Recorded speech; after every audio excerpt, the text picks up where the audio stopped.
Ya terminamos lo que es la serie de desiertos.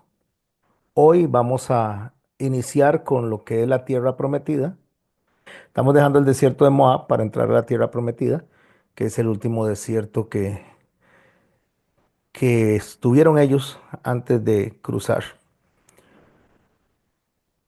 Cuando nosotros estudiamos desiertos, estudiamos sobre lo que se conoce el camino de la transformación. O sea, la transformación de ese pueblo para poder accesar a la tierra que Dios le prometió. En la tierra prometida, este camino le vamos a llamar el camino de la preparación. Es importante que tengamos esto presente.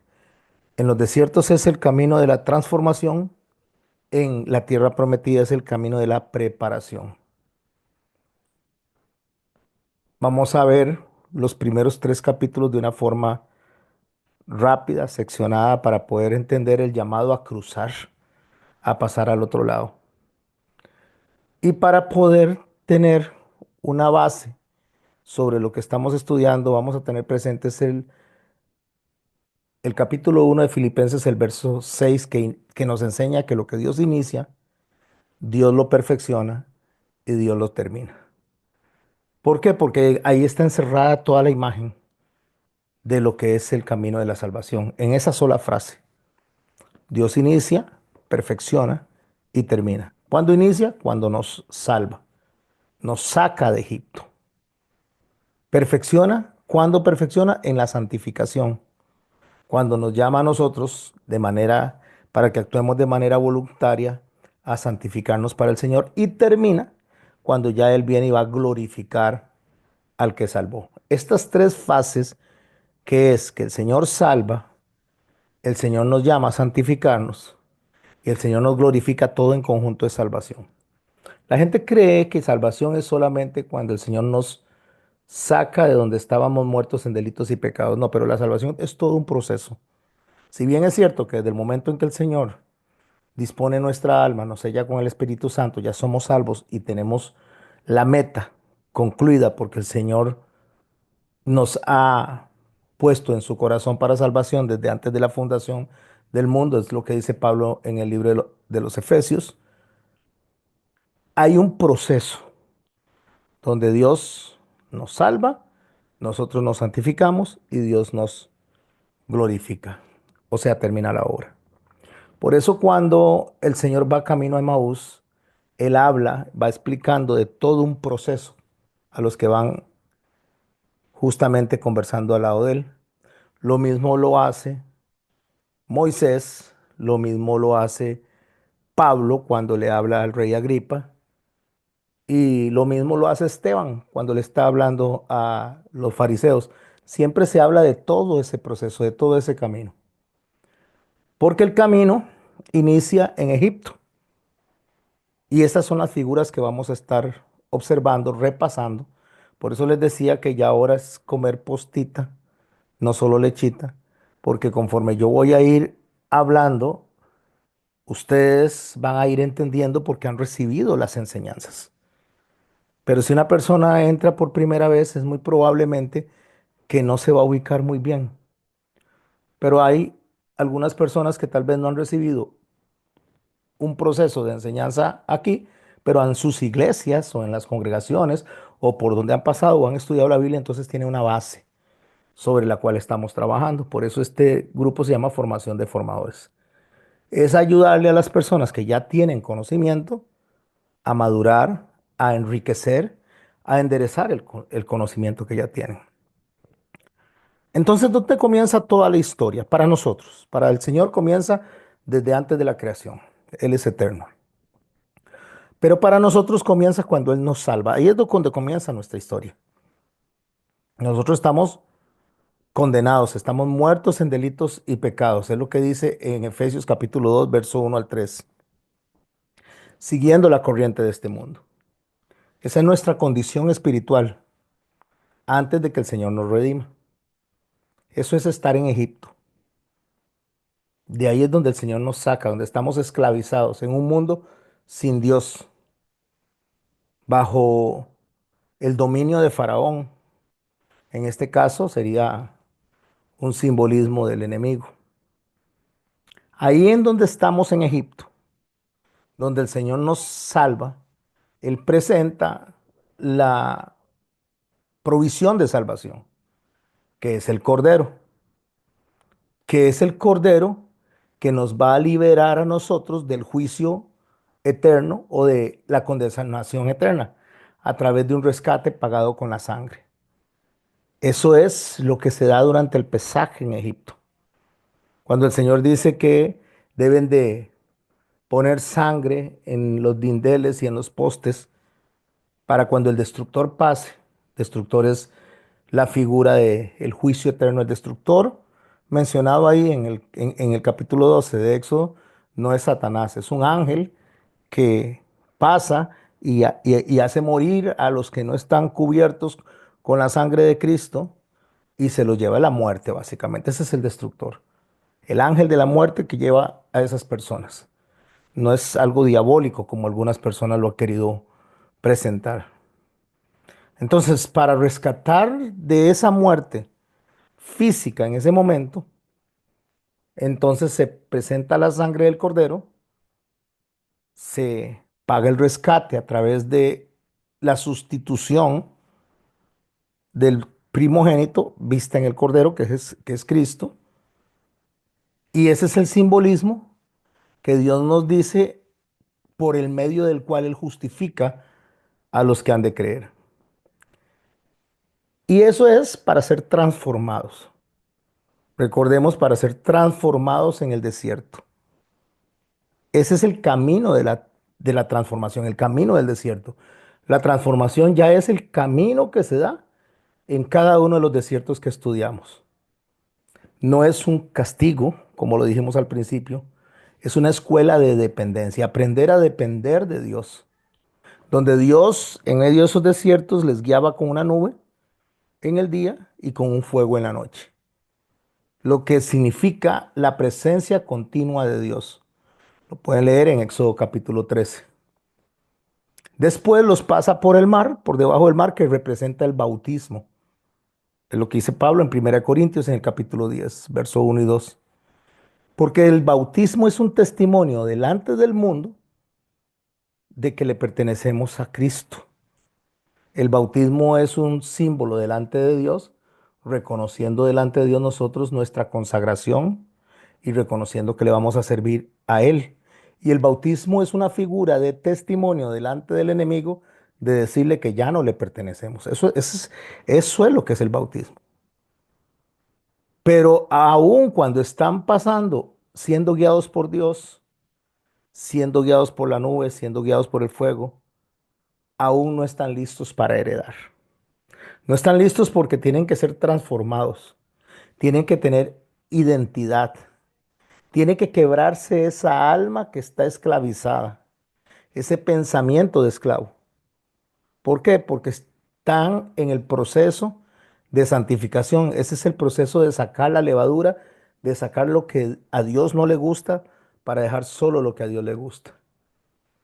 Una vez que se es salvado, o sea, se es redimido, se es justificado y se entra al camino de la transformación en los desiertos, se está ante la tierra prometida, que es lo que estamos empezando a estudiar hoy. Y cuando ya estamos aquí, entonces, ¿cuál es el siguiente paso? El siguiente paso, la gente cree, la mayoría de las personas creen que es entrar a la presencia de Dios. Me refiero a vivir eternamente con Él. Ese no es el paso de la tierra prometida. La tierra prometida es el paso de la preparación, no es el destino final. Es justamente lo que está representado, mis hermanos, en el tabernáculo. Ahorita lo voy a explicar. No representa el cielo como lugar de destino, la tierra prometida. Representa donde las promesas se activan, donde la batalla apenas comienza, donde la obediencia es indispensable y que sea la obediencia de acuerdo a lo que Dios estableció. No puede ser de otra manera. El cristiano no debe entender que entrar a la tierra prometida, o mejor dicho, que entrar en ese momento a la tierra que le ha sido conquistada, no significa que ya deja de morir a muchas cosas, porque llegó al cielo, entonces ya no hay transformación, ya no hay nada que hacer. No, no, al contrario, es empezar a morir a uno bajo el poder que opera en nosotros. ¿Qué opera en nosotros? El poder del Espíritu Santo. Por eso es que es un proceso de preparación. Es un proceso donde nosotros tenemos que aprender a ejercer autoridad espiritual. Es un proceso donde vamos a conquistar por medio de la obediencia. Es un proceso donde vamos a aprender realmente a heredar la fe, lo que significa la fe. Si nosotros lo viéramos en el tabernáculo como tal, no tomé una imagen del tabernáculo, lastimosamente, no lo tuve para este momento, pero lo voy a describir. El tabernáculo, los que estudian Biblia saben que está en el centro del campamento. Alrededor del campamento, o sea, mejor dicho, el campamento es donde están todos habitando alrededor, todas las tribus. Y en el centro está el tabernáculo, que es donde se hacen los sacrificios o se hacían los sacrificios para que el pueblo se reconciliara con Dios. Eso está en el centro del campamento. Entonces, fuera, donde está el campamento, donde está la gente viviendo, fuera del tabernáculo, eso representa Egipto, representa el desierto. Es donde las personas van a ser sacadas y puestas en la transformación básica del paso por el desierto, como lo aprendimos ahora, o lo hemos aprendido estas semanas. Para que se dé la adoración, el sacerdote, sacerdotes que viven en los alrededores del tabernáculo, cada uno con su tribu, esos sacerdotes tenían que entrar al tabernáculo a servir.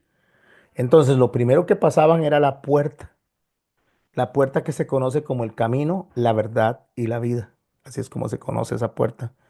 Es una puerta de 12 metros dividida en tres partes. Entonces, por ahí es a lo que el Señor dice el camino. Se entra al camino para poder llegar y accesar a los atrios. En los atrios, justamente, es donde se aprende la parte de la transformación, como lo hablamos en el desierto. Está afuera del tabernáculo, se entra a los atrios, ¿y qué es lo que se encuentra uno en los atrios? Que es justamente la parte donde tenemos que quitar lo que a Dios no le gusta. Esto es muy importante. Lo que primero que se encuentra en los atrios es el altar del holocausto.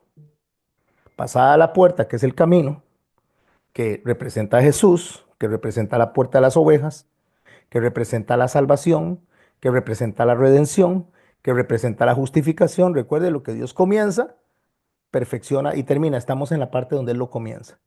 Nos encontramos con el altar del holocausto. Ahí está el sacrificio.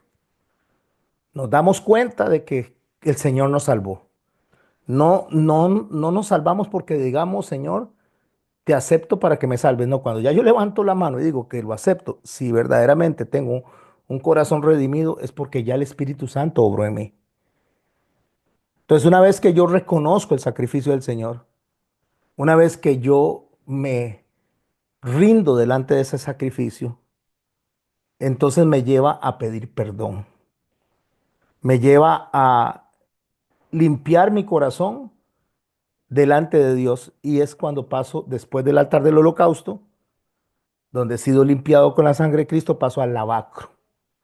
¿Qué hay en el lavacro? En el lavacro hay una fuente donde hay espejos que las mujeres habían dado, traídos de Egipto. Las mujeres egipcias les habían dado esos espejos a las mujeres israelitas y estos espejos se pusieron en el lavacro. Entonces, cuando se pasa por el lugar del altar del holocausto que representa el sacrificio de Cristo en la cruz, entonces inmediatamente nos encontramos con ese lavado, con ese lavacro, donde nos vamos a ver la cara, o los sacerdotes se veían la cara en los espejos. Eso era para demostrar cómo nos vemos una vez que nos damos cuenta que hemos sido salvados. Entonces ahí tenemos que lavarnos las manos y los pies para poder continuar caminando adentro del tabernáculo. Eso significa empezar a cambiar entendiendo lo que a Dios no le gusta. Eso representa la ley. Esto que estoy diciendo, el lavacro representa la ley, representa el Antiguo Testamento, representa los escritos de Moisés, representa donde Dios dice, no matarás, no mentirás, no darás falso testimonio, honra a tu padre y a tu madre. Todo esto representa justamente el lavacro, donde uno se lava la cara porque tiene que entrar al lugar santo, pero no puede entrar al lugar santo si antes no se limpia, no saca esa levadura. Esto es estar justamente en el desierto. Esto es el camino de la preparación. Venimos del desierto afuera, seguimos caminando en el desierto después de pasar la puerta, pero todavía tenemos cosas de Egipto. Quieren regresar a Egipto, anhelan regresar a Egipto, pero a la vez hay un norte establecido por Dios para llegar a la tierra prometida, que sería el lugar santo. Entonces, en este proceso es donde se está lavando el hombre para sacar lo que es el pecado, la levadura. Por eso se llama la fiesta de los panes sin levadura, sacando la levadura, lo que a Dios no le gusta. Eso se da en los atrios. Ahí se activa la obediencia, porque uno empieza a decir, a Dios no le gusta que mienta, no voy a mentir. Aquí lo dice en la palabra, a Dios no le gusta que murmure, no voy a murmurar. A Dios no le gusta que adultere, no voy a adulterar. Empiezo a sacar lo que a Dios no le gusta. Empiezo a tener una batalla en el desierto, una lucha con las diferentes figuras, con los diferentes enemigos, porque voy de camino hacia el altar del lugar santísimo. Voy de camino hacia allá. Entonces, este espacio de los atrios representa justamente la parte de la santificación, porque eso tiene que ser voluntario. Es algo que yo voy haciendo para Dios y voy quitando lo que a Dios no le gusta para poner lo que a Dios le gusta. Pero hay una situación, entonces, si estoy quitando lo que a Dios no le gusta, que está representado en la palabra de Dios, en el Antiguo Testamento, en los escritos de Moisés, entonces, ¿cómo hago para empezar a saber lo que a Dios le gusta? Ahí es donde yo entro al lugar santo del tabernáculo. Cuando yo entro al lugar santo, me voy a encontrar tres muebles. Uno que es la menorá, es la única luz ahí, representa al Espíritu Santo, representa la dirección del Espíritu Santo, representa la guía del Espíritu Santo que nos trae a convicción de pecado y una vez que nos convence que lo que estamos dejando hay que dejarlo atrás, entonces empieza a ayudarnos a tener una comunión madura. Empezamos a tener una intercesión y vamos a comer del pan fresco que está al frente de lo que es la menorá. Ahí al frente hay un pan, están dos columnas de pan que representan a las tribus, pero ese pan representa ya el Nuevo Testamento, representa lo que Jesús dice, oísteis que fue dicho, pero yo os digo, empieza a representar lo que Jesús nos enseña a nosotros, que le gusta al Padre para que nosotros lo empecemos a comer. Y ese es el camino de la preparación para poder entrar al lugar santísimo. Ahí está la luz encendida y es donde vamos a entrar nosotros a partir de ahora. Vamos a entrar nosotros al lugar santo donde empezamos a prepararnos para que cuando venga el Señor nos encuentre aceptos, para que nos encuentre con las lámparas de aceite llenas. Y ahí es donde estamos. ¿Por qué? Porque el lugar santísimo todavía no estamos ahí, ni vamos a estar todavía ahí.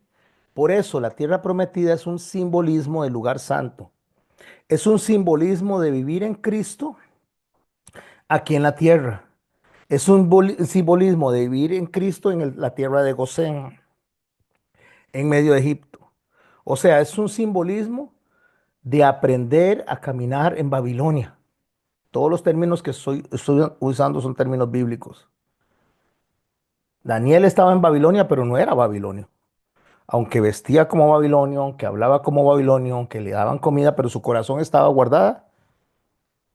guardado para Jehová. Entonces, mis hermanos y mis hermanas, Es lo mismo para nosotros. Vivimos en esta tierra, vemos la tecnología, vemos todo lo que está pasando, vemos cómo las profecías se están cumpliendo, pero tenemos que guardar el corazón para poder entrar al lugar santísimo. Porque el lugar santísimo es cuando ya el Señor nos arrebata y estamos con Él. Es donde estamos ya ante la presencia, la excelencia y ya no solamente experimental, sino que ocular con Él. Es el tiempo de glorificación, es el tiempo de la plenitud. Entonces, cuando ya yo tengo claro cuál es el procedimiento que debo de ir caminando, que debo ir haciendo, lo aprendí en el desierto, desde que salí de Egipto hasta que voy a llegar a la tierra prometida. Ya lo aprendí. Lo aprendí en el tabernáculo. Lo aprendo en muchas de las figuras, pero en Cristo mismo, en Jesús, lo aprendo como ejemplo también. Cuando el Señor nace como un niño, Él nace para mostrarnos a nosotros cómo debe de vivirse sin pecado. Es Jesús, esa es la obra de Él. Jesús caminando en la tierra, esa es la obra donde viene el Cordero para después morir en la cruz, pero es el Cordero que está enseñándonos a nosotros en ese proceso de su vida hasta que llega a la cruz, enseñándonos a nosotros cómo debemos de vivir. Él es el modelo de obediencia. Después va a estar en la cruz. Eso representa la justificación, la muerte, para que nosotros podamos ser redimidos en Él. Y esa es la justificación. Y después Él resucita, que viene a ser la finalización y la glorificación. O sea, viene a ponernos delante del Padre por lo que Él hizo. ¿Por qué? Porque nosotros nacemos en pecado. Somos redimidos por Él y caminamos hacia la madurez de la tierra prometida por medio del Espíritu Santo, guiados por el Espíritu Santo para poder alcanzar glorificación. Así que el camino de un cristiano no termina en la cruz. El camino de un cristiano termina en el trono de Dios. Es lo que dice Apocalipsis capítulo 3. Por eso la tierra prometida no es el cielo. La tierra prometida es el campo donde aprendemos a vivir como el Hijo de Dios para poder entrar a la herencia, que es en el lugar santísimo. Porque el que no es transformado en el desierto no va a resistir Canaán. No va a poder vencer lo que viene en Canaán. Por eso les dije a ustedes, mis hermanos y hermanas, la semana pasada, que el peligro más grande no estaba en el desierto. El peligro más grande está en la tierra prometida. Porque en el desierto el enemigo no ataca como ataca en la tierra prometida. Porque en el desierto hay ignorancia, porque en el desierto hay inmadurez, porque en el desierto apenas se está en un espacio de transformación. En la tierra prometida ya hay madurez, entonces el enemigo va a tratar de engañar, si es posible, a los escogidos, para que no entren al lugar santísimo. Así que debemos de aprender a servir en los atrios, debemos de aprender a servir en el desierto para poder servir en la tierra prometida, donde se nos exigen los frutos, los primeros frutos de lo que Dios ha hecho en nosotros. ¿Cuáles son los frutos? Los pueden encontrar en Gálatas capítulo 5: mansedumbre, fe, paz, amor. Y usted empieza a ver que esos frutos tienen que salir en el día a día de nosotros. Entonces, el llamado que Josué tiene es diferente al llamado que Moisés tiene. El llamado que Moisés tuvo, porque Moisés está representando el liderazgo en el desierto, el liderazgo para sacarlos de Egipto, eso está representando, es una figura de Jesús. Jesús nos saca a nosotros a través de su nacimiento, vida y muerte, nos saca de donde estábamos muertos en delitos y pecados. Ese es el llamado de Moisés, que es una prefigura de Jesús, de Cristo también. Y Josué, que significa también Jesús, que significa el que está salvando, tiene un llamado de tomar lo que Moisés hizo, de tomar la figura de Moisés en el desierto para meterlos a la tierra prometida. Ambas son dispensaciones espirituales que nos ayudan a entender cómo es que Dios trata a ese pueblo para que podamos entender cómo está tratando a nosotros. Moisés recibió la ley en el Sinaí y Moisés muere antes de entrar a la tierra prometida porque en la tierra prometida quien tiene que guiar a ese pueblo es Josué, no Moisés. Entonces, según Juan capítulo 1, verso 17, la ley fue dada por medio de Moisés. ¿La ley a qué se refiere? Lo que se dio en el Sinaí, que ellos fallaron a todo eso. Pero la gracia, la verdad, el entendimiento, la guía, la revelación, la confrontación, el entender la herencia, viene por medio de Jesucristo. Entonces eso es en la tierra prometida. Tenemos que ver cómo Jesús vivió, cómo Jesús reaccionó, para que nosotros podamos comprender eso. Pero resulta que el sacerdote muere, Moisés muere. Y si Jesús está ligado a Moisés y a Josué, me refiero a Jesús como el que nace, como el que camina, como el que muere, es el que resucita, porque Jesús representa el paso para poder ser guiados por el Espíritu Santo. Porque la confirmación divina para poder tener una buena obediencia es el Espíritu Santo. No se puede entrar a la herencia si no es a través del Espíritu Santo. Él es el consolador, nos guía a toda verdad, nos recuerda lo que Jesús nos enseñó. Entonces, ese proceso de Moisés a Jesús lo vemos en la figura de Moisés a Josué. Josué estuvo antes con Moisés y Josué está después con el pueblo. Espero estarme explicando. Por eso les dije, mis hermanos, traigan papel, traigan lápiz y traigan Biblia. Porque Josué es el que va a conducir en la tierra prometida. Tal como el Espíritu Santo nos guía a nosotros a toda verdad para poder entender la herencia de Cristo. En Números, cuando en el verso 18 del capítulo 17 se habla del Espíritu que está en Josué, se está hablando del Ruaj en hebreo. Literalmente se está diciendo que el Espíritu Santo está en Josué para guiar a ese pueblo. En Romanos 8, en el verso 14 nos dice, porque todos los que son guiados por el Espíritu Santo de Dios, estos son hijos de Dios. Entonces, mi hermano y mi hermana, nosotros venimos en el desierto siendo guiados por la ley, venimos siendo guiados por la instrucción, venimos siendo guiados por lo que hemos aprendido en la gnosis, el conocimiento, el intelecto. Eso es lo que nos guía a nosotros cuando estamos en el desierto. Nos guía la información. Nos guía la información que nos va llevando a una transformación. Pero cuando entramos a la tierra prometida, ya no somos guiados por el conocimiento. Estamos guiados por el Espíritu Santo que le da entendimiento a ese conocimiento. Esa es la figura de Josué en la tierra prometida. Josué no recibió una nueva ley, no recibió una nueva ley. Lo que hizo fue activar la obediencia en lo que ya Dios había dicho. Es como el Espíritu Santo. El Espíritu Santo no viene a revelarnos algo diferente, como muchos piensan.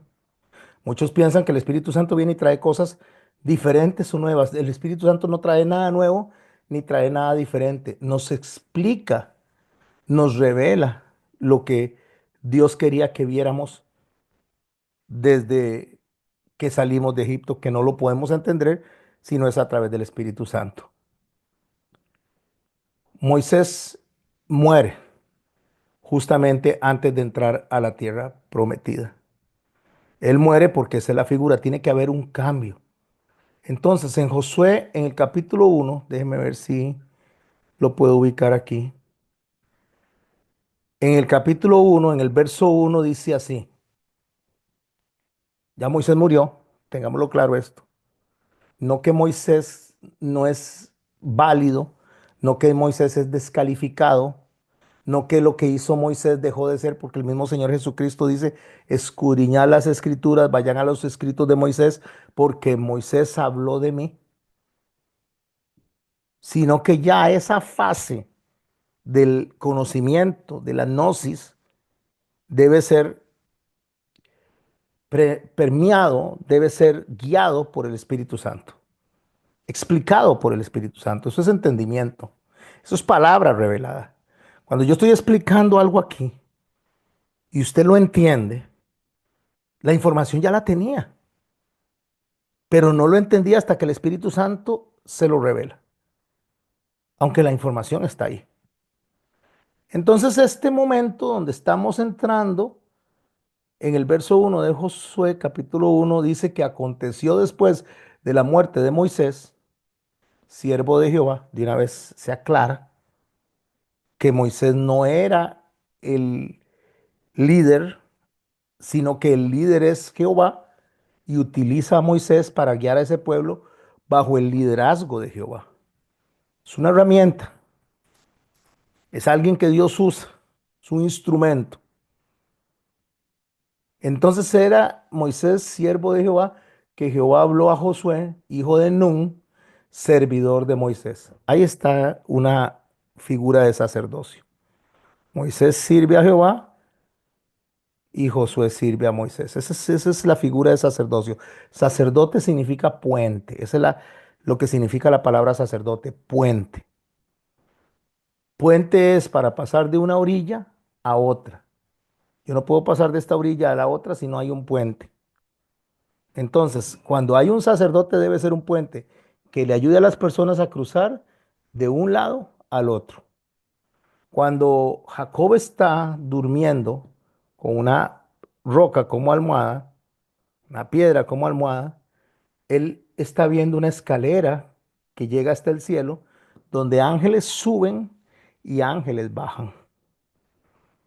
Esa escalera representa justamente el sacerdocio, el puente. Y los ángeles representan el mensaje que viene y el mensaje que sube. Eso es lo que representa la escalera de Jacob. Nosotros, todos los que estamos aquí, todos los que estamos aprendiendo, somos sacerdotes. A eso fuimos llamados, a ser puente, a que lo que Dios trae a través de la escritura se lo pasemos a las demás personas. Y lo que las personas necesitan hacer, guiarlas a ellas a orarle a Dios para que aprendan a orar. No es orar por las personas, es enseñarle a las personas a orar. Ese es el puente, ayudarles a cruzar de una orilla a la otra. Pastor, ore por mí. No, no, no, no, no, no, yo no oro por usted, yo oro con usted.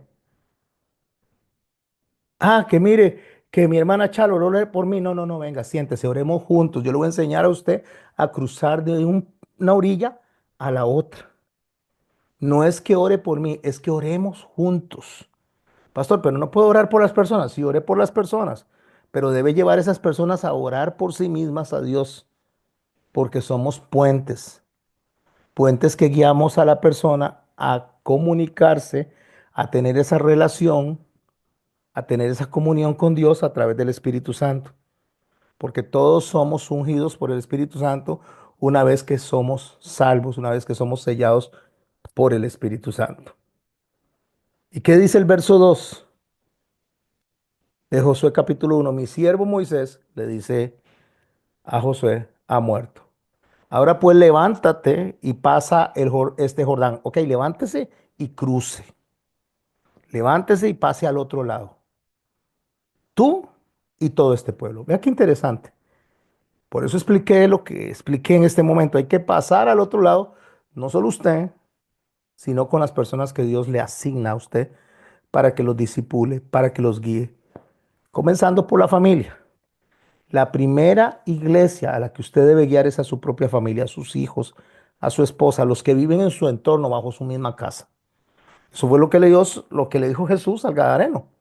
El Gadareno quería subirse a la barca y Jesús le dijo, no, no, no, no, no, vaya y cuéntele a su familia lo que Dios ha hecho contigo, las maravillas que Dios ha hecho contigo. Ese es el primer evangelio. Esa es la primera evangelización, es mostrarle a la familia, no solo hablando, sino actuando, que haya un cambio, una transformación en medio del desierto para que la gente vea que algo pasó en nosotros. Vaya, le dice a Moisés, le dice, perdón, vaya, le dice a Josué, vaya usted, cruce el Jordán, pase al otro lado, tú y todo este pueblo. ¿A dónde? A la tierra que yo les doy a los hijos de Israel. Preste atención a esto, a la tierra que les doy. Entonces, la tierra prometida es una tierra que ellos solo tienen que tomarla, porque ya Dios la dio. Cuando nosotros entendemos que salimos de la forma natural de vivir, de la forma en que nos comportábamos, de la forma de resolver los problemas, de la forma de pensar, entonces entramos a la tierra prometida para pensar como Cristo, porque ya Cristo conquistó eso. Entonces nosotros tenemos que responder como Jesús piensa. Es entrar en Cristo, es entrar en la mente de Cristo y pensar como Él, pasar por alto la ofensa, practicar la misericordia, perdonar a las personas, hablar y testimoniar del Padre a través del Espíritu Santo. Y entonces ahí es donde nosotros tenemos que entender que no entramos a, a- a conquistar algo, sino a conquistarnos a nosotros mismos en medio de lo que ya Dios conquistó. A ver si lo repito porque esto es muy importante. Porque la tierra prometida es un lugar de conquista. Pero yo voy a ir a conquistar la tierra prometida. No, ya Dios la conquistó. Pero yo voy a conquistar mi forma de vida en esa tierra prometida que ya Dios conquistó cuando yo conquisto mi propio ser. Cuando yo tengo templanza, que es espíritu de dominio propio. Cuando yo puedo reaccionar de acuerdo a la mente de Cristo. Porque eso es lo que Dios le está diciendo a Josué. Yo os he entregado como lo había dicho a Moisés. Verso 3. Yo os he entregado. Eso es presente. No dijo les voy a entregar. Ya las entregué. Ya está ahí para que la tomen. Y escuche lo que dice. Todo lugar que pisare la planta de vuestro pie, desde el desierto y el Líbano hasta el gran río Éufrates, toda la tierra de los Eteos hasta el gran mar donde se pone el sol, será vuestro territorio. O sea, solo caminen. Eso es lo que hay que hacer, caminar. Caminen. ¿Y cómo voy a caminar? Bueno, tengo que caminar. Ya salí del donde está el pueblo en el desierto, la figura que dije hace un rato. Ya pasé por el lugar de los atrios, donde me veo en el lavacro y digo, esto a Dios no le gusta. Ahora entre al lugar santo, iluminado por el Espíritu Santo, y empiece a caminar de acuerdo al alimento que está ahí en los panes. ¿Qué representan los panes? La palabra de Dios a través de Jesucristo, cuando en el capítulo 5 de Mateo dice, y abriendo su boca les enseñaba diciendo, está hablando que Dios, el que habló por trueno, el que habló en el desierto, en el que habló, el que hizo todo en Génesis, está hablando ahí personalmente, diciendo, oísteis que fue dicho, no anulando a Moisés, sino corrigiendo lo que los sacerdotes hicieron mal, enseñaron mal, oísteis que fue dicho, mas yo os digo, corrigiendo, es el mismo Dios enseñando y corrigiendo qué es lo que Él quiere porque los sacerdotes lo hicieron mal. Pero muchos cristianos se quedan con Moisés. Cuando me refiero se quedan con Moisés, se quedan que creen que solamente el no mentir es suficiente, que el no matar es suficiente, pero eso no es suficiente porque no es algo del intelecto, es algo que tiene que ver del interior, que tiene que ver del alma. Pastor, no entiendo eso que me está diciendo. O sea, si usted me dice que no mentir, que no matar, que no adulterar está bien, pero que eso no es suficiente, ¿a qué se está refiriendo? Jesús lo dijo de esta manera, a ver si lo puedo explicar. A ver si puedo ser claro, mis hermanos. Estas son cosas que hay que tener mucho cuidado al explicarlas. Jesús dijo, oísteis que fue dicho, no adulterarás. Pero yo os digo que cualquiera que codicia a la mujer de su prójimo, ya adulteró con ella en su corazón. A eso es a lo que yo me estoy refiriendo. A eso que Jesús dijo. No es suficiente con no adulterar si mi mente está adulterando y si mi corazón está adulterando. Porque yo puedo no hacerlo por miedo al castigo, por miedo a ser apedreado según la ley de Moisés. Pero yo debo hacer las cosas porque mi mente y mi corazón han sido transformados y están siendo preparados.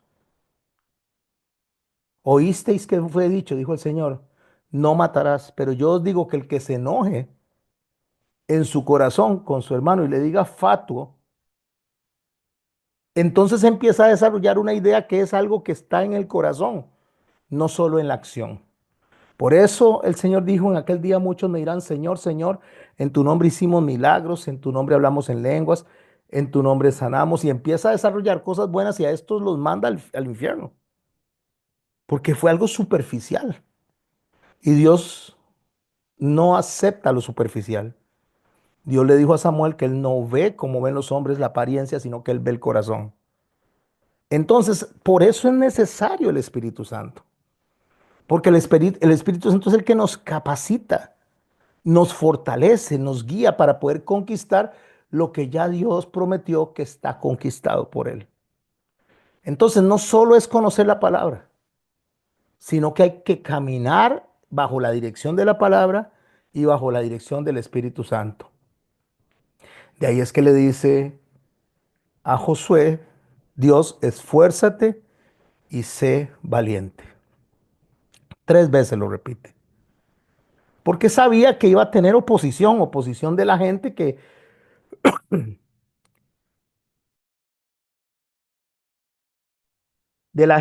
vive en Canaán y oposición del mismo pueblo, oposición para poder avanzar.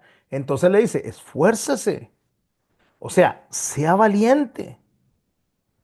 Va a venir fuerzas exteriores que van a tratar de que usted desobedezca. Y mis hermanos y mis hermanas, cuando ya usted conoce la palabra, cuando ya usted viene e interioriza esa palabra y le dice a Dios, yo quiero caminar por acá, van a venir fuerzas exteriores, familia, amigos, compañeros, trabajo, circunstancias que van a tratar de desviarlo de lo que usted está comprometiéndose delante de Dios. Y usted necesita esa fuerza interior para poder obedecer la palabra. Por eso le dice, esfuérzate y sé valiente. Porque es el valor espiritual para enfrentar a los enemigos y los retos humanos. Es tener la confianza activa que la presencia de Dios, Espíritu Santo, está en nosotros y que tenemos el poder de decir no a lo que hay que decir que no y sí a lo que hay que decir que sí. Pero no es que algo nuevo, no es que de pronto nos volvemos como hechiceros, como Saiyajines tirándole rayos a los enemigos y atacando al enemigo con una espada. No, no, no, no es un asunto material. Lo dijo el Señor, no es con espada ni con ejército. No es así como se lucha. Pero hoy en día, mis hermanos, se le ha enseñado a la gente que es pegando gritos, haciendo cosas, proclamaciones, declaraciones. No, no, no, no, no es nada nuevo que el hombre tenga que inventar. Josué no está recibiendo nada nuevo. Josué lo que tiene que hacer es aplicar lo que ya Moisés había recibido. Solamente le dice el verso 7, esfuérzate y sé muy valiente. ¿Para qué? Para cuidar conforme a la ley de mi siervo Moisés que te mandó. No te apartes de ella, ni a diestra ni a siniestra, para que seas prosperado en todas las cosas que emprendas. ¿Cuál es la promesa del Espíritu Santo? Lo mismo que Jesús le dijo a los discípulos. Van a tener persecución, va a venir temor, va a venir confusión, van a venir batallas internas, pero no los voy a dejar huérfanos. Les dijo en Juan 14, verso 18. El Espíritu los va a guiar a toda verdad, lo dijo en Juan capítulo 16, verso 13. Les va a recordar todo lo que les he dicho, Juan capítulo 14, verso 26. La función del Espíritu Santo no es trabajar en las emociones, es fortalecer, es recordar y es impulsar a obedecer con poder. En el verso 8 del capítulo que estamos leyendo de Josué dice, nunca se apartará de tu boca este libro de la ley, sino que de día y de noche meditarás en él, para que guardes y hagas conforme a todo lo que en él está escrito, porque entonces harás prosperar tu camino y todo te saldrá bien. Lo mismo que Jesús enseña a los discípulos. Por eso estoy haciendo esta conexión. Jesús no invalida la ley, no invalida a los profetas, sino que más bien apunta a que se vayan a estudiar eso para que puedan entender cuál es el cumplimiento final. Porque ni la ley ni los profetas son salvación. Los profetas y la ley, el Antiguo Testamento, el desierto por el cual pasamos, es un mapa que nos lleva a la salvación, que nos lleva al Salvador. Por eso él le dice, mira que te mando y que te esfuerces y seas valiente. Lo dice en el verso 9, no temas ni desmayes, porque Jehová tu Dios estará contigo donde quiera que vayas. Porque Dios no va a detener el plan porque el siervo falle. Dios va a continuar hasta el final. Fue la promesa que le dio a Abraham. Sigue firme aunque las circunstancias cambien. Nosotros agarramos entonces las palabras directas de Jesús en Mateo capítulo 5, verso 39 al 40, donde nos dice, escudriñad las escrituras porque a vosotros os parece que en ellas tenéis vida eterna. ¿Ves lo que acabo de explicar? Él dice, no, ahí no hay vida eterna. Ahí no está la vida eterna. Yo soy la vida eterna. Por eso dice, escudriñen las escrituras, porque a vosotros os parece que en ella tenéis vida eterna. No, pero ahí no está la vida eterna, sino que ellas son las que dan testimonio a mí. Yo soy la vida eterna. Pero esas palabras que están escritas ahí por Moisés, esas palabras que están en los salmos, esas palabras que están en los escritos, mis hermanos y mis hermanas, es lo que el Señor dice que es lo que testimonia de la vida eterna, de Él, del Salvador. Y le dice a los fariseos, y ustedes no quieren venir a mí para tener vida eterna. Que el Señor está enseñando, mis hermanos, es que usted puede saberse la Biblia al dedillo. Puede congregarse todas las semanas. Puede disipularse todo el tiempo. Puede tener el intelecto lleno de información. Pero ese era el error de los fariseos. Ellos creían que todo se resumía a estudiar y no entendían que había que creer en lo que el estudio, en lo que la información enseñaba, porque la escritura es como un GPS, o sea, da la dirección hacia Cristo, que es el único que da salvación.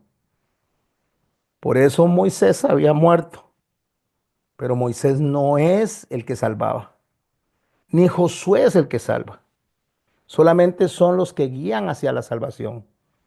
De hecho, cuando se entra a la tierra prometida, todavía estamos a muchos años del nacimiento del Salvador. El nacimiento de Jesucristo, donde va a caminar en este mundo, donde va a cumplir a satisfacción todo lo que Dios exige, va a morir y resucitar para entonces que nosotros tengamos salvación. Ahí es el lugar santísimo. Ahí es donde nosotros a plenitud vamos a vivir con Él. Entonces alguien dice, pastor, pero ya Jesucristo está en mí. Ya yo vivo con Jesucristo. Es cierto, pero estamos en la tierra prometida. Vamos a estar a plenitud cuando con cuerpos glorificados nos levante, estemos en las bodas del Cordero, que es lo que estamos estudiando y preparándonos para septiembre cuando estemos reunidos aprendiendo del John Teruda y lo que significa esa fiesta, porque esa fiesta es cuando ya seamos sacados literalmente de este mundo para vivir con Cristo por siempre bajo su dirección y ya ahí no hay absolutamente nada que pueda arrancarnos, ni apartarnos, ni confundirnos. La generación del desierto había muerto ya. Están a punto de entrar. Moisés fue la voz del Sinaí como la ley es la voz para cada uno de nosotros. Pero la cita con nosotros es con Jesucristo cuando Él venga en la cruz. Perdón, cuando Él venga en la segunda venida, en la parucia. Por eso es que cuando se camina hacia Emaús, o cuando Jesús camina hacia Emaús en Lucas capítulo 24, él empieza a desarrollar toda la historia desde Moisés, siguiendo por los profetas y diciendo lo que declaran las escrituras acerca de él. Jesús no trajo una nueva Biblia, él habló de los escritos de Moisés, pero les abrió el entendimiento para que vieran hacia dónde apunta todo. Como hoy en día, mis hermanos, es lo que Jesús está haciendo con nosotros a través del Espíritu Santo. Nos está iluminando las escrituras que ya tenemos para mostrarnos a Cristo. La lección principal que nosotros tenemos que ir metiendo en nuestra mente y en nuestro corazón es que el Dios que nos llama a nosotros permanece en nosotros en el desierto, en la tierra prometida, y cuando entremos al lugar santo, Él permanece en nosotros, Él es fiel siempre. Y no importa cuántos líderes mueran en el camino, Moisés, Abraham, Jacob, cuántos mueran, Él permanece. Pero ningún líder recibe una nueva ley, sino que cada uno de los que va guiando tiene que continuar enseñando lo que ya fue revelado en el Sinaí. No son nuevas revelaciones, sino obedecer lo que ya tenemos, con entendimiento. Así que la frase fundamental, mis hermanos y mis hermanas, que debemos de tener presente es que Cristo es la piedra angular que explica absolutamente todo, no anula la revelación anterior, sino que cumple, se encarna con autoridad divina para que nosotros lo podamos hacer. Por eso en el capítulo 5 de Mateo, en el verso 17 dice, no penséis que he venido para abolir la ley o los profetas. No he venido para abolir, sino para cumplir. Porque de cierto os digo que hasta que pasen el cielo y la tierra, ni una jota ni una tilde pasará de esta ley hasta que todo se haya cumplido. ¿Qué significa esto? Que Jesús no está invalidando el Antiguo Testamento, no está invalidando a Moisés, no está invalidando a los profetas, no está trayendo un nuevo mensaje, sino que está trayendo un cumplimiento a lo que ya se dijo.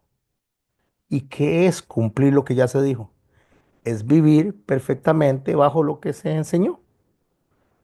Es poder tomar lo que Dios enseñó en el Sinaí y cumplir el propósito de esas instrucciones.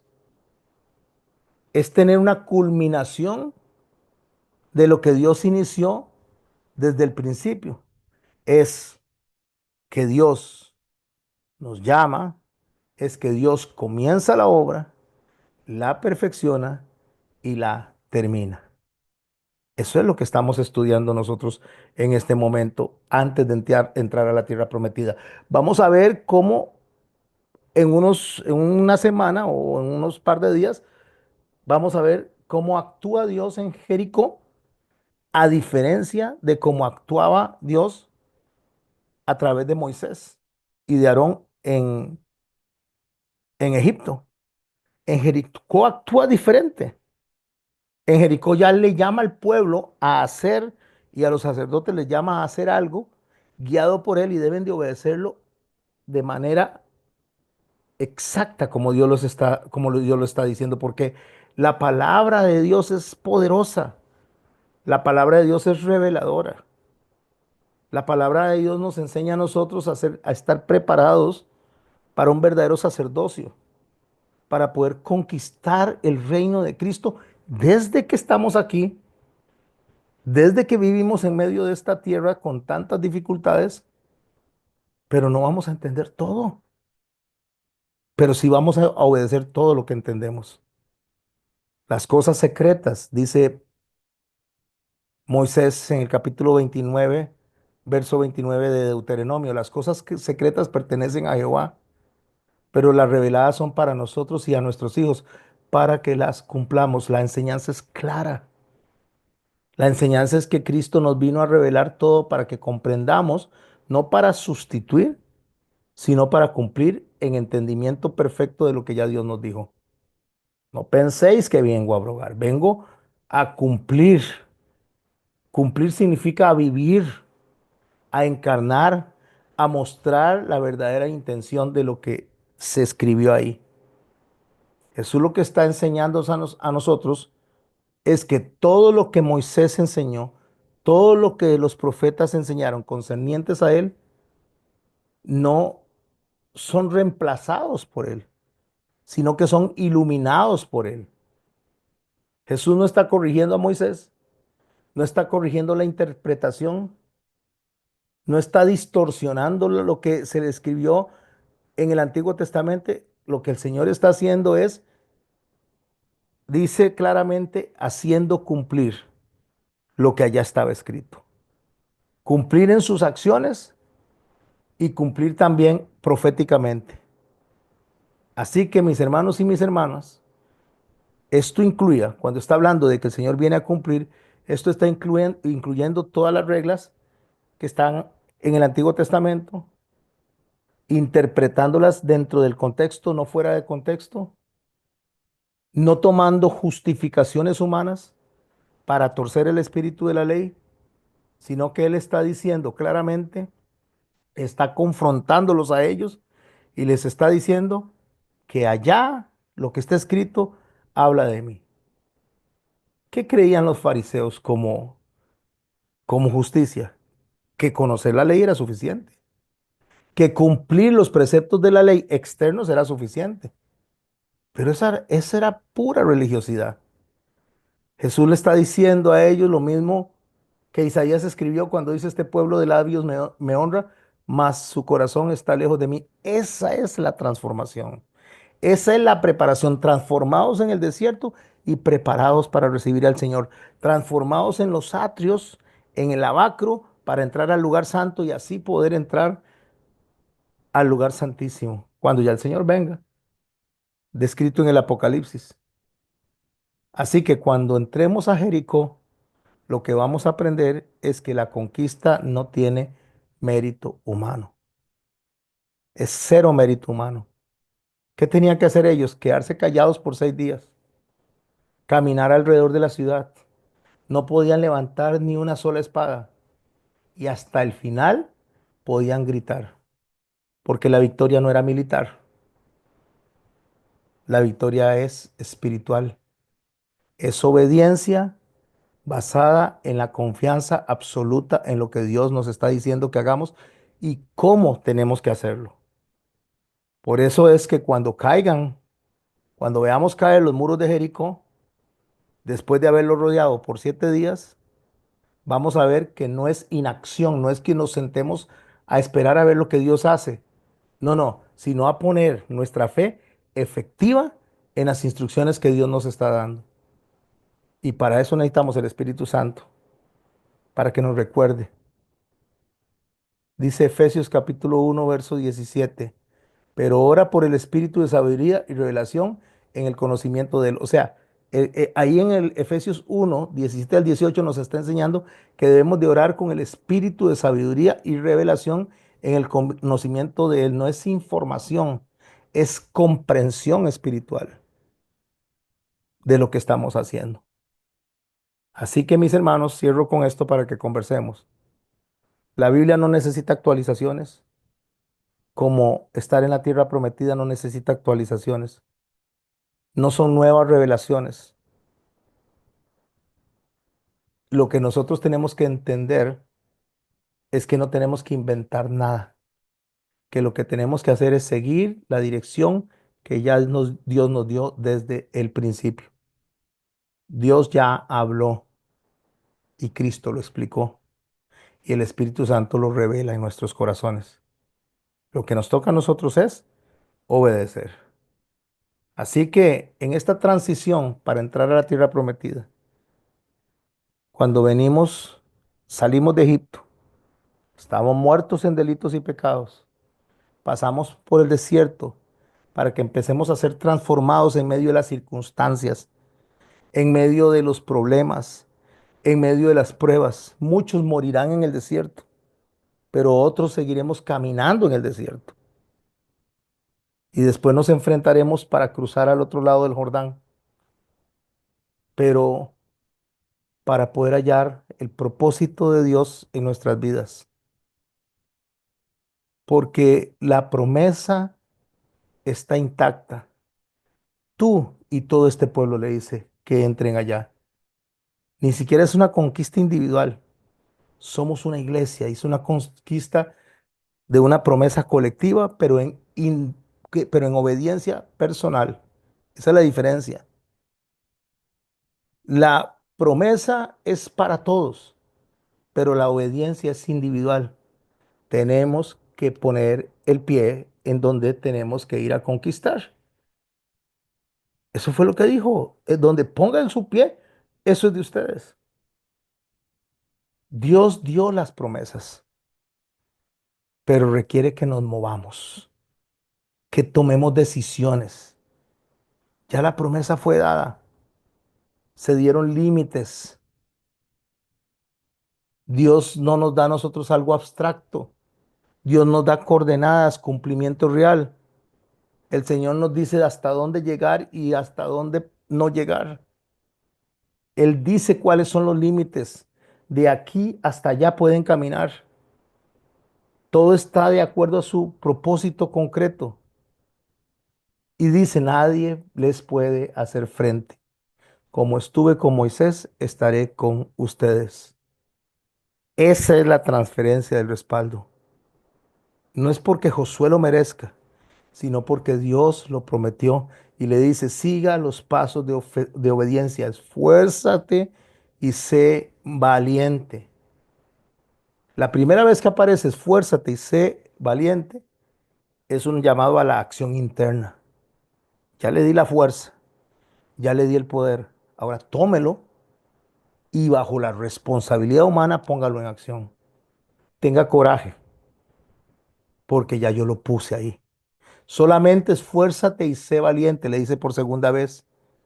Pero en esta ocasión le dice, guarda la ley dada a Moisés. No invente nada nuevo. No tenga ocurrencias. No haga cosas en la iglesia inventadas solo para quedarle bien a las demás personas. Me refiero a uno como pastor. No haga show, no haga actividades, no tiene que hacer nada que esté fuera de lo que está escrito. Haga lo que está escrito, porque eso es lo que está dando una instrucción clara. No se aparte ni a la derecha ni a la izquierda. O sea, con precisión doctrinal, sin emociones y sin impulsos, haga lo que yo le mandé. Y a eso es a lo que se refiere con que nunca se apartará el libro de la ley de nuestra boca, que tenemos que hablar, meditar y practicar. Esa es la llamada. La palabra nos llama a nosotros no a tener una prosperidad carnal, sino a tener una prosperidad alineada al propósito espiritual que Dios tiene para nosotros. Y por tercera vez le dice, mira que te mando y que te esfuerces. Y la tercera vez el énfasis no era en la promesa. El énfasis era en la actitud del corazón. No temas ni desmayes. O sea, él está diciendo, van a haber problemas. Jesús lo dijo, en el mundo hallaréis aflicción, pero no temas porque yo he vencido al mundo. El Señor no está negando que no van a haber momentos difíciles, pero está diciendo confróntelos, porque Dios está contigo. Usted enfrente, porque yo estoy contigo. Nunca te dejaré. Así que camine. Lo que el Señor está diciendo es que el respaldo de Él va a estar hasta el puro final. No tenemos que improvisar, sino que tenemos que caminar bajo la palabra dada. La promesa es segura, pero requiere esfuerzo también. Dios da dirección, Dios da presencia, Dios va al frente, Dios no nos va empujando. Usted no ve que los vaya empujando. Él dice, síganme. Eso le dijo Jesús a Mateo, sígame.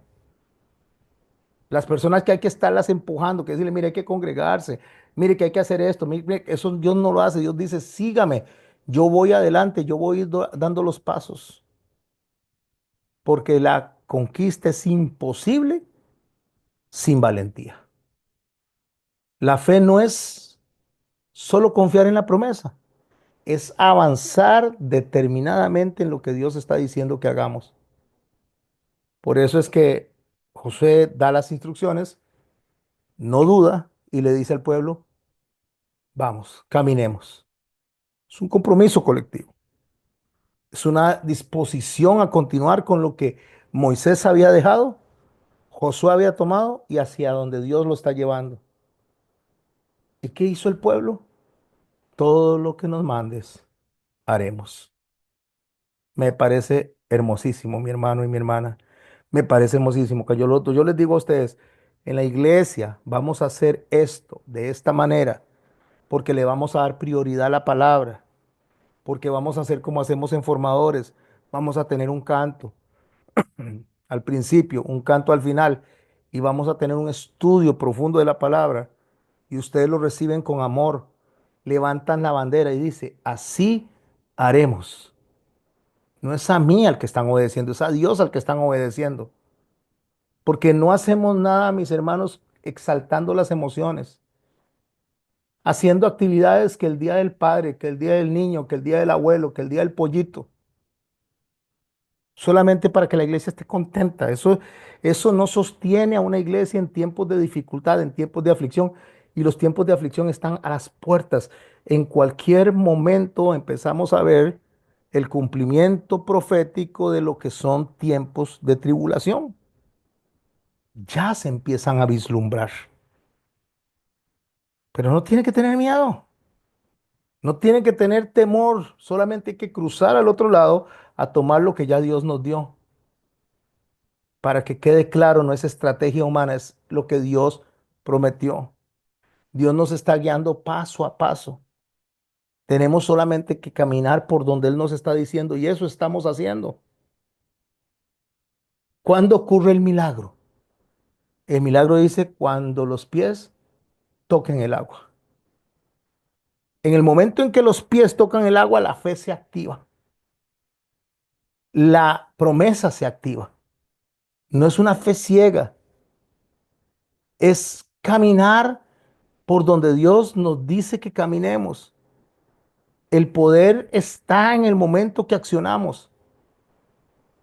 Dios sigue dándonos promesas, Dios sigue sosteniendo sus promesas, aunque los tiempos cambien, aunque las personas cambien, aunque las personas se vayan, aunque las personas nos desprecien, Dios mantiene su promesa. Pero tenemos que poner los pies en el agua. Tenemos que caminar porque ya la esclavitud fue superada, porque ya no somos esclavos. Estamos listos para tomar lo que Dios nos tiene ahí al frente.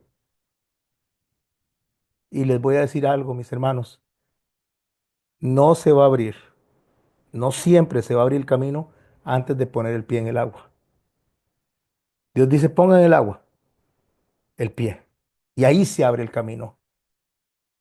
Y cuando las plantas de los pies de los sacerdotes que llevan el arca se asienten en las aguas del Jordán, éstas se detendrán. Eso fue lo que dijo en Josué 3:13. Cuando las plantas de los pies de los sacerdotes que llevan el arca de Jehová se asienten en el agua del Jordán, éstas se detendrán. Eso se llama fe activa. Dios no detuvo las aguas antes. Empiece a caminar. Avance, le dijo. Pisen el agua y yo voy a actuar. Eso nos enseña a mis hermanos y mis hermanas que el milagro no necesariamente está antes de la fe. Está la fe y empiezo a caminar y después viene el milagro. Para cerrar, les cuento una tradición judía sobre el cruce del Mar Rojo. No está en la Biblia, pero en la tradición judía dice que había un hombre que se llamaba Nachshon ben Aminabad. Este era un príncipe de la tribu de Judá. Dice que cuando Israel llegó al Mar Rojo, la tradición hebrea, y los egipcios venían persiguiendo al pueblo de Israel, cuando llegaron al agua, el agua no se separaba. El agua se mantenía intacta, o sea, el mar se mantenía intacto. Moisés levantó la vara para que el agua se separara, pero el agua no se separaba. Entonces Nashón Ben Aminabad se metió al agua y empezó a caminar y cuando el agua le llegó al cuello, el agua se empezó a separar. Entonces el mar se empezó a dividir. Eso lo encuentra usted en el Talmud, en Soat, en el artículo 37 y en la Midrash. ¿Qué es lo que dice la Biblia? Dice que cuando Moisés extendió su mano sobre el mar e hizo Jehová que el mar se retirase con un viento recio oriental durante toda la noche.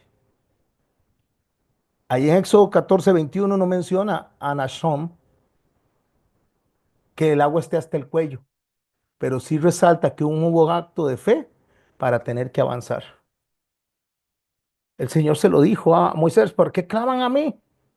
Dígale a los hijos de Israel que marchen, porque están clamando, caminen, ya les dije que eso es de ustedes. Aunque eso no está en la Biblia, mis hermanos, si está en la tradición hebrea, es lo que le está diciendo él a Josué: pongan los pies en el agua, y cuando pongan los pies en el agua, arriba se va a detener todo. Camine, levántese, actúe, haga, dé de su parte, crea que yo lo voy a respaldar, porque eso es lo que le estoy diciendo: vaya y tome lo que ya le ofrecí, tome lo que yo conquisté para usted. A veces la fe necesita avanzar, incluso, mis hermanos, aunque parece que no está pasando nada. Eso es la obediencia activa que provoca que algo sobrenatural pase. No es al revés. No es que espero que algo sobrenatural pase para tener fe. No, es que la fe es que va a pasar lo que Dios dice que pase, como se lo dijo a Josué, Dios en el Jordán, y como Nashron está enseñado en el Talmud, que la fe por sí misma no va a actuar hasta que no demos el paso. La fe no espera a ver el camino abierto, la fe camina, comienza a avanzar. Caminar por fe y no por vista, mis hermanos y mis hermanas, significa que yo voy a caminar aunque aún no vea absolutamente nada, aunque no perciba nada con mis sentidos. Lo que veo no lo entiendo, no me parece lógico, a veces no me parece seguro, pero voy a caminar por donde Dios me está mandando, porque es la forma en que se va a activar el milagro. Debo de aceptar que no siempre voy a entender el camino, pero la fe implica que voy a reconocer el mapa completo que Dios me está dando, voy a confiar en Él, y como un niño que le agarra la mano a su papá y lo lleva, así yo voy a caminar. De la misma manera, voy a tener una perspectiva eterna, no una perspectiva temporal. Porque si nos ponemos a ver con nuestros ojos, vamos a dudar, vamos a temer, vamos a desanimarnos como ese pueblo que murió en el desierto. Pero la fe lo que hace es conectarnos a las promesas y decimos: si Dios dijo que va a pasar, va a pasar. Si Dios dijo que si se viene una gran tribulación, Él nos va a cuidar en el hueco de su mano, eso va a pasar. Si Dios dijo que va a haber hambres, pero que nosotros vamos a estar en la tierra de Gosén y vamos a tener alimento, lo que necesitamos, y vestido, lo que necesitamos, eso es lo que va a pasar. Si Dios dijo que antes de que esto llegue al colmo, Él va a venir por su iglesia y nos va a rescatar, aunque antes de que se desate el caos total, eso es lo que va a pasar. Caminemos por fe, porque caminar por fe es tener un plan, sí, pero dispuesto a sostenernos a las promesas de Dios. Y no es soltar ese plan si Dios interrumpe sus o mis planes, porque yo lo que veo no es lo que ve Dios. Y siempre la voluntad de Dios es mejor que la nuestra. Entonces, mis hermanos y mis hermanas, cierro con esto. Mi fe no está por encima de la voluntad de Dios. Mi voluntad no está por encima de la voluntad de Dios. Pero mi fe es que todo lo que pase va a estar alineado a la voluntad de Dios, y la voluntad de Dios siempre es buena, agradable y perfecta. Y que a los que amamos a Dios, todas las cosas nos ayudan para bien. Cierro con esto la clase de hoy. Un abrazo a los que me están escuchando en YouTube y me quedo con la clase para charlar un poquito acerca de este tema. Pero La otra semana vamos a entrar a la batalla de Jericó, basado en lo que acabamos de hablar. ¿Hoy qué es? Hoy es viernes. El lunes entramos a Jericó, si Dios no lo permite. Dejo de grabar